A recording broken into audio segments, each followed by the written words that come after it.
राम भजन कर प्राणी, तू राम भजन कर प्राणी, तेरा 2 दिन की जिंदगानी, तू राम भजन कर प्राणी, तू तेरा 2 दिन की जिंदगानी।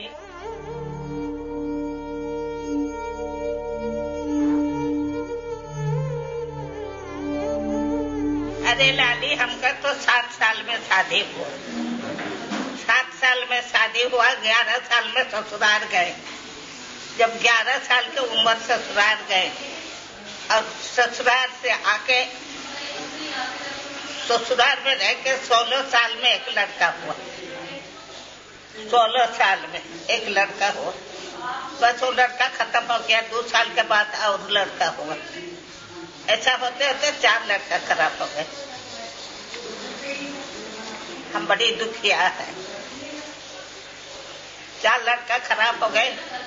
जब लड़का लोग खराब हो गए और आदमी ऑफिस से आए, लड़का बोल के हाथ पे वो जब खत्म हो गए, हम कैसे होंगे?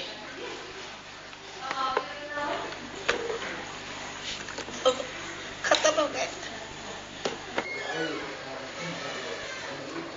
तब मेरा गुरुदेव बोला कि तुम्हारा 4 लड़का, तुम्हारा आदमी वृंदावन में है माँ, तुम जाओ। छोटी उम्र में ही विवाह के बंधन में बंध जाना और उस पर संपत्ति पर अधिकार न होना भी इनकी दुर्दशा का कारण है। बाल विवाह होते हैं तो पति अधिक उम्र के होते हैं और महिलाएं कम उम्र की होती थी, तो उस कारण से अधिकतर विधवाएं हो जाती थी। और विधवा हो जाने के पश्चात बंगाल में जो सामाजिक स्थिति थी वो बहुत अच्छी नहीं थी। वहाँ जब कोई विधवा हो जाती तो उसको किसी अच्छे कार्य में, शुभ काम में उसको भाग लेने नहीं दिया जाता। उनको सफेद कपड़े पहनने पड़ते। उनका खान पीन भी उनका बिल्कुल मतलब शुद्ध तरीके से होना चाहिए। अपनी इच्छा अनुसार वो कभी कोई भोजन नहीं कर सकते। वृंदावन में रहने वाली लगभग 80% विधवाएं पश्चिम बंगाल से हैं, जिनमें से ज्यादातर औरतें वैष्णव परिवारों से संबंध रखती हैं। दरअसल शुरुआती दौर से ही वैष्णव समाज के बंगालियों और वृंदावन के बीच मजबूत संबंध माने जाते हैं।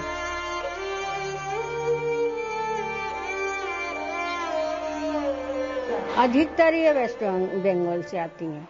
उसका ये कारण है कि वेस्ट बंगाल से श्री चैतन्य महाप्रभु जी आज से 500 साल पहले वृंदावन में आए थे।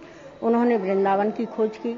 उन्हीं के अनुयायी जो है वो भी यहाँ वृंदावन में आए और उन्होंने जगह जगह अपने वृंदावन की खोज की एवं वृंदावन की महिमा को उन्होंने पुस्तकों में लिखा और ग्रंथ में लिखा। तो इस वजह से मतलब बंगाल की महिलाएं अधिक प्रभावित है। क्योंकि हमारा एक पितृसत्ता समाज है, तो आदमी के यानी पति के जाने के बाद औरत की वैसे ही वजूद खत्म हो जाती है। यानी आर्थिक स्थिति तो बहुत बुरी हो ही जाती है। किसी की शरण में पड़ी रहती, किसी की अगर इंसान के शरण में पड़ा रहना है तो इससे अच्छा तो भगवान के शरण में पड़े रहने शायद बेटर होगा।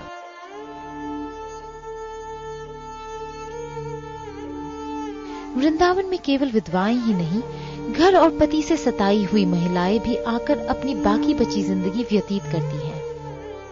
मेरा आदमी मेरे को बोल दिया तो जहाँ जाना है तो चली जाता, और लड़का मेरे को बहुत मारती थी और घर से बार बार बाल पकड़ के मेरे को निकाला। इसलिए मैं वृंदावन आ गई। वृंदावन की आई है, मेरी माँ आया था यहीं पे, तो इसी का मेरे पति दूसरी ब्याह हो गया, तो इसकी घोषा से मैं चली आई माँ के पास।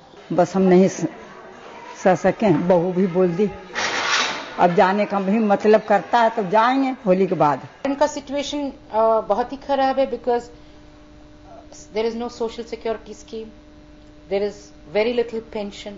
जो पेंशन बहुत कम को मिलती है और जिनको मिलती भी है 500 रुपए या 300 रुपए, तो there is no economic security. और politically they are not such a great vote bank. ये तो एक जिंदगी की कड़वी सच्चाई है। और फैमिली उनको वापस नहीं चाहते हैं। तो एक तरीके से like I said earlier, they become zeros of society. उनको किसी की जरूरत नहीं है। And I think that's the saddest part, that they are not wanted by anyone.